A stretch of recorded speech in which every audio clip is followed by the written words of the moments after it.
it's good to be back here. It really is. It's good to be back. Good to be on MTV talking to you people. I think a lot of you are going to see us at these shows, and we're looking forward to it.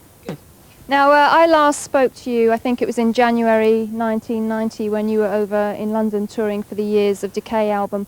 And of course, so much has happened for the band since then. We didn't catch up with you for Horoscope in 1991. But can you kind of fill us in on what's been going on in the last few years for Overkill? Quite a few changes. Well, first of all, as we were talking on the way out here, we're all younger. I wish. We haven't aged whatsoever. The changes since the Years of Decay are... we've moved to a two-guitar player band right now, relieving Bobby Gustafson of his duties and replacing him with Rob Cannavino and Merrick Gant. So it's really not actually a replacement, it's more of a new band. Last year, losing Sid Falk on the drums and Tim Mallory walking in. So it's from the Years of Decay tour that we talked outside the Astoria, you got a whole new ball of wax here. This is, you know.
Are born, conceived, they're live.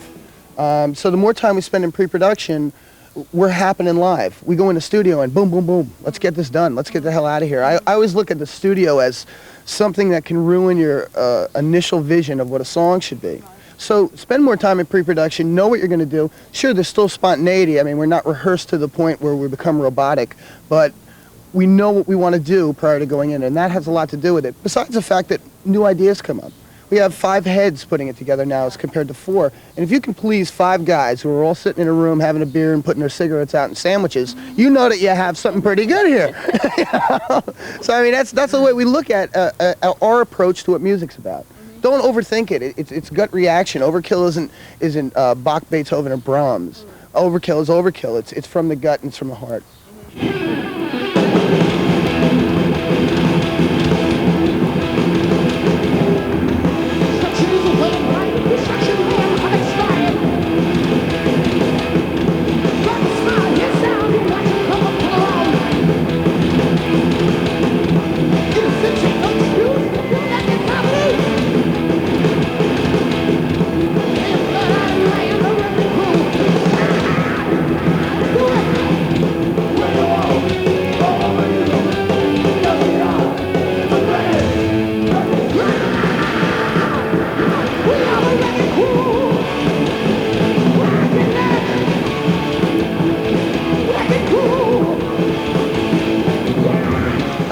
I really feel that I Hear Black is the best representation of songwriting that we've ever had, because we did concentrate on those aspects of it.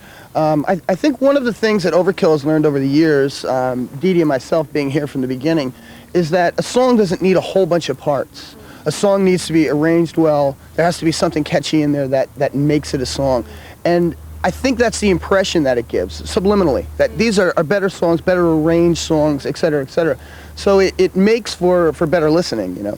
top quality stuff, you know. And if you don't like it, you can always get 3 or 4 of them and use them as a matching coaster set. I think I've always lived by, and the guys have, and the reason Dee Dee and I have been in this business for the length of time we have is kind of like we live by the credo of fuck 'em. You know, this isn't an alternative record, which is happening right now, especially in the States. This isn't a death record. This isn't a grunge record. It's an Overkill record.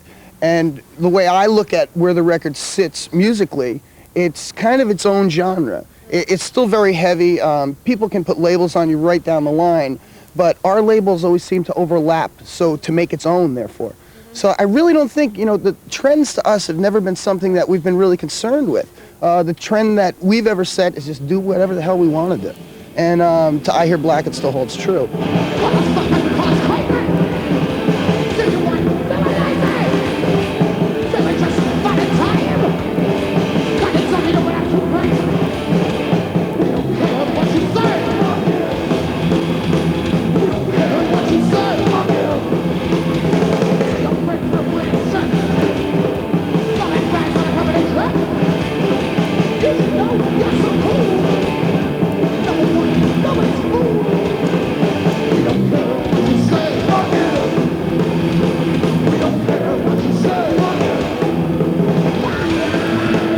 Kind of use the opportunity to write lyrics as therapeutic.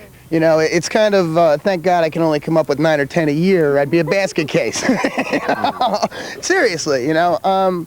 These are things that have had effects on me. I always look at the darker side of things, or the hate aspect, or negativity, as having the ultimate scars on a person.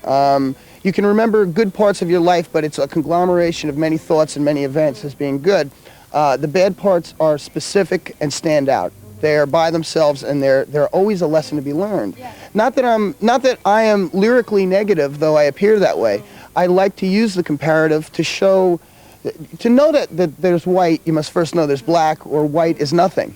So I use it as a comparative, and it is darkness or a darker side of things, but only really to get it off my chest as compared to say, this is the way I live. I think you're all a bunch of cocaine addicts and get the fuck away from me. It's not that way.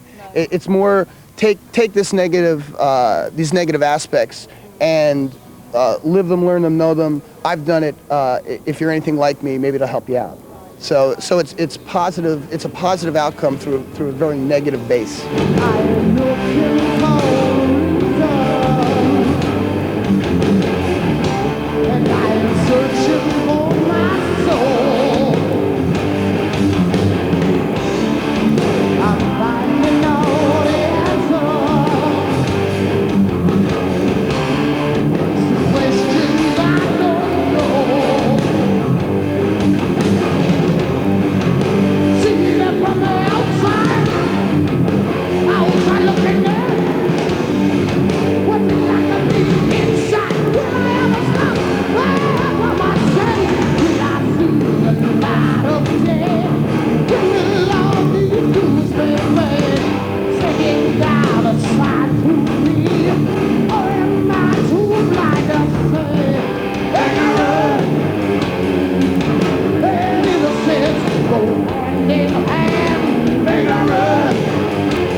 Got time for this special edition of On the Road with Headbangers Ball. Of course, we've been in Germany, in Berlin, actually checking out the opening night of the Sabotage Overkill European Tour, bringing you all the important action. And of course, the tour's got another couple of weeks to run. You'll be seeing the remaining dates coming up in just a moment.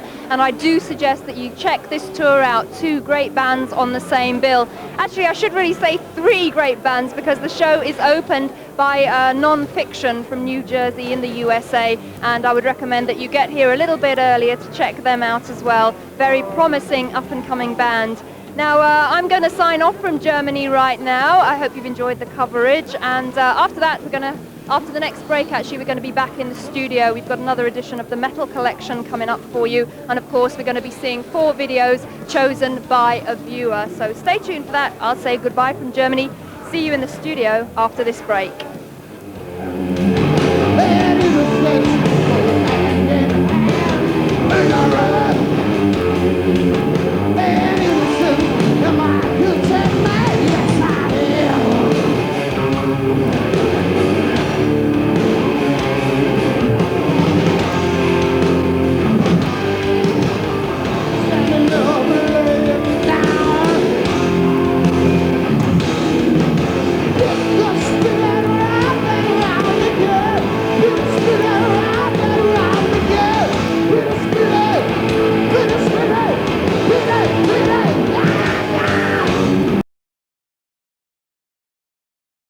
Everybody's seen this for 100 years.